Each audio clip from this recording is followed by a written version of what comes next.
Doctor ఇప్పుడు చాలా వరకు కూడా కొంతమంది ఏమంటున్నారు అంటే ఈ బ్లడ్ ప్రెషర్ డయాబెటీస్ ఎవరికైతే ఉందో వాళ్ళు ఖచ్చితంగా నెక్స్ట్ స్టెప్లో వాళ్ళకి కిడ్నీస్ పైన ఎఫెక్ట్ పడే అవకాశం ఉంది అని అంటున్నారు. ఇందులో నిజంగానే అంటే నిజంగానే కిడ్నీస్ పైన ఎఫెక్ట్ పడుతుందా? ఇన్ కేస్ ఎఫెక్ట్ పడితే ఏ విధంగా పడుతుంది?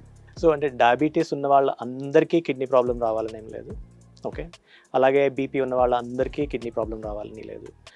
ఎవరికైతే డయాబెటీస్ సరిగ్గా కంట్రోల్లో లేక, ఓకే, బ్లడ్ ప్రెషర్ సరిగ్గా కంట్రోల్ లేక ఉన్న వాళ్ళకి కిడ్నీ ప్రాబ్లమ్స్ వచ్చే అవకాశం ఎక్కువ. అది కూడా నిన్న డయాబెటీస్ వచ్చింది అంటే రేపు కిడ్నీ ప్రాబ్లం రాదు. జనరల్గా ఏంటంటే సుమారుగా కిడ్నీ ప్రాబ్లం డయాబెటీస్ వచ్చిన 10 నుంచి 15 ఏళ్ల తర్వాత కిడ్నీ ప్రాబ్లం స్టార్ట్ అవుతుంది. కానీ మనకి ఇంపార్టెంట్గా తెలుసుకోవాల్సింది ఏంటంటే డయాబెటీస్లో కూడా 2 రకాలు ఉన్నాయి. Type 1 diabetes, type 2 diabetes.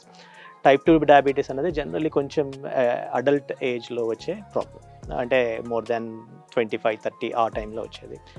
So మనకి డయాబెటీస్ ఉందని తెలిసే లోపల అట్లీస్ట్ బాడీలో దీనికి సంబంధించిన చేంజెస్ ఏవైతే ఉన్నాయో అట్లీస్ట్ ఒక 5 నుంచి 10 ఏళ్ల ముందు నుంచి స్టార్ట్ అవుతుంది.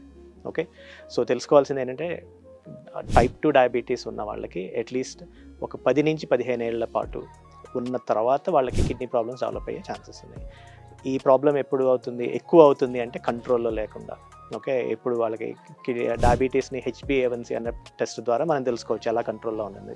అంటే లాస్ట్ 3 months వాళ్ళ రేంజ్ ఎలా ఉందో చూసుకుంటే మనకి కొంచెం ఐడియా వస్తుంది. ఎవరికైతే ఈ డయాబెటీస్ కంట్రోల్లో లేకుండా బీపీ, దాంతోపాటు బీపీ కూడా తోడవుతుంది, ఇవి 2 కలిస్తే it is a dangerous combination. అది కూడా కంట్రోల్లో లేకుండా ఉన్న వాళ్ళకి కిడ్నీ ప్రాబ్లమ్స్ వచ్చే అవకాశాలు ఎక్కువగా ఉంటాయి.